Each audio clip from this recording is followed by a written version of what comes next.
But let's start with this weekend. Look, I've said this before, and I'll say it next week as well, that as much as I would like it to be about how somebody played, it's generally not. You know, what we look back on is who won and who lost. That's really all that matters. And whoever wins goes to a Super Bowl, and that puts you on a higher plane. Whoever loses, well, we've seen lots of teams lose in championship games and it not really affect anyone's legacy. But these are really kind of legacy-affecting games. The Niners, for example, you know, they were here last year, granted on the road against a really talented Philadelphia Eagles team, but didn't have any quarterback of note that was healthy enough to help them win the game. Now they have both their quarterbacks. The question is, will they have Deebo Samuel? But for Brock Purdy, this would be a game, despite the fact it's not played against, you know, one of the super elite teams in the NFL. Like let's not confuse the fact that Detroit has an elite offensive line, and they've had a resurgence with the fact that they're like some elite defensive group top in the league. They're not. They're good. Really good team, finds a way to win. Has value. But let's also not go crazy about it. But all that matters is, can Brock Purdy get his team to a Super Bowl? For Jared Goff, it would be the ultimate FU to everybody, including the Rams, who, you know, didn't think he was good enough to get back and win a Super Bowl. And by the way, whatever happens with Jared Goff, even if they win a Super Bowl with the Detroit Lions, remember, Matt Stafford won one as well. And I think most people would conclude Matt Stafford is better than Jared Goff, whether or not they have the same success. But still, a huge feather in the cap of Jared Goff if they can win this game. And then you have the AFC. You know, what would it do to the legacy of Lamar Jackson? Change everything completely. And for Pat Mahomes, it would make him kind of synonymous with winning. Would be his fourth Super Bowl in only his sixth year as a starter. So if you were to ask me who has the most to gain, it's Lamar Jackson. It's not really close. Goff has a lot to gain because he's been there before, would be there again. Purdy would give him kind of like immediate resonance and credibility atop the league. You know, and then if you really kind of want to get down to it, it would still help Mahomes. Like, would he climb to another level? Probably not. Probably not. But it would be hard to not view him on the Brady plane if he gets to his fourth Super Bowl in 6 years. But Lamar, been a league MVP, will be the league MVP this year, playing at home, and the only thing lacking has been playoff success. And again, regardless of whether or not he throws for 300 yards, or he looks like, you know, Johnny Unitas back there picking apart a defense with his arm, it doesn't actually matter. Lamar pushed for the change in their offense. They got Odell Beckham Jr. You got Mark Andrews back fully healthy, or healthy enough. If he wins this game, now all of a sudden, you know, the only thing left is to win a Super Bowl. And as had been pointed out previously, there have been other quarterbacks that haven't won a Super Bowl. But there aren't many quarterbacks you can view as elite all-timers that haven't won anything or haven't gotten to a Super Bowl. You know, that's really kind of the drop-off there. You have guys that have won multiple Super Bowls, they're at the highest plane. Then you have a guy that's won one Super Bowl, like those guys are likely Hall of Famers, and they're at one level. Then you have the guys that, you know, have had great success, haven't won a Super Bowl, but have gotten there. But then you have the guys that haven't gotten to a Super Bowl. I mean, tell me a big-name quarterback, historically, Hall of Famer, who didn't go to a Super Bowl. I'll wait. That's really what it comes down to. Tell me the guy. And Lamar has achieved some unbelievable stuff. But the legacy stuff is not the MVPs. The legacy stuff is not even the records, or not the runs, or the throws, or all that he's done for the city of Baltimore, you know, post Ray Lewis and taking the mantle and leading that franchise. None of that matters. Because no matter how good Ray Lewis's team's defense was in 2000, they won the Super Bowl. That's what cemented it. Right? So, what's at stake here? Of all the guys with something to win, something to earn, something that changes their life forever this weekend, It's inarguable, and it doesn't actually even matter how he plays.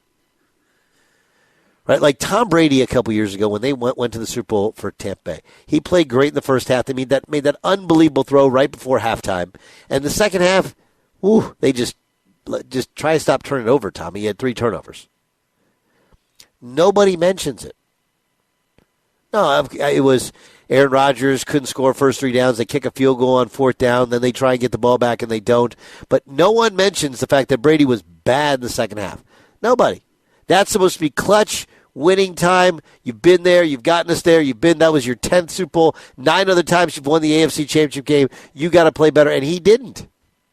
Nobody cares. You know why? Because at this point, it is just have one more point than the opponent, and everything else goes away behind it. It is the Doug Gottlieb Show on Fox Sports Radio, and we're coming to you live from the TireRack.com studios.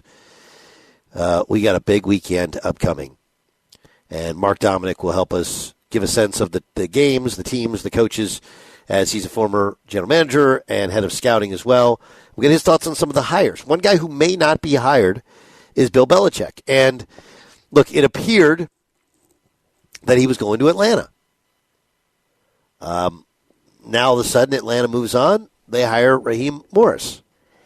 And I would guess, and this is more than a healthy guess, right? I've also seen and heard others comment on it, that Belichick, he wanted to do it his way. And I do, on so many levels, understand that. Would it be really, really easy and maybe smart at this point in time in his career to go like, hey, man, I just want to coach ball. I don't need to worry about personnel. Just you guys set up the team. I'll show up and coach them. We'll win, et cetera, et cetera. But when you've done it one way and been more successful than anybody else who's done it ever, it's not just ego that comes with it. It's the, why would I change now? Why would I change now? Because we missed on a quarterback? Lots of people miss on quarterbacks. Right? Lots of people miss on quarterbacks. So I actually understand it. Understand it really, really well. The other people are like, well, the ego of Belichick, just out of control. Probably. But you'd have a healthy ego, too, if you were more successful at something than anybody else who'd ever done it. Right? Does it make sense? And, by the way, let's not put him in a position to succeed. And I also think, and this is a real thing, the reclamation of Bill Belichick can't be the reclamation project of a franchise. If you want to rebuild, which is what Atlanta really wants to do, that takes time. Okay, that's going to take some hard knocks. You hire Bill Belichick, I think, if you're Dallas, if you're Buffalo, if you're a team that feels like they're close.